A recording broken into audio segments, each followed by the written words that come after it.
یو عالم واقعه کوله وای ما دا مسله بیان کړه چې د محمد رسول الله سنت دي چې یره دا سب کې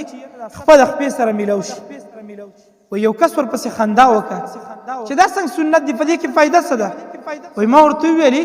چې د الله رسول فرمایي چې شیطان د انسان د قدمونو په منځ کې د ستیریږي راتیریږي او چې کله سړی دا ملو کی نو هغه شیطان ته لاره بند شي نو هغه خندا وکړه وای خنو شیطان دومره کم عقل دی چې زما استاد خپل په منځ کې تیریږي او دا ته چې خپل بل سره ولګي دا لاندې سونه زی پاتې کیږي په دې شیطان نشي تیریږي او حال دا چې دا خو د ذلت څخه دی کنه شیطان خدا بد غني چې دا د ذلت په ځای باندې تیر شي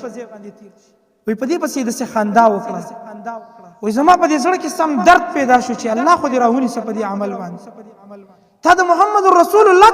دا سنت ته دومره سپک وګته د نبی کریم صلی الله علیه وسلم حدیث می درته بیان کړ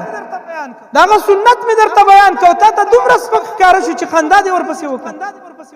وی لږ ورځې پس چې ګورم هغه سړی اکسیډنټ کړو وی زه هسپتال ته ورغلم په داسې حالت کې پروت و چې لاندې خپونه شل وخت کار نه کول وی زه هغه سره ناست وم ما یې تپوس کو خو ما ته د هغه دا خبر را یاده شوه چې شیطان وی دومره کمزوری شو چې لاندې نشي وتی او د خپو په منځ کې وځي وی ما ویلې چې دا د محمد رسول الله د سنتو سزا تعالی الله درکړي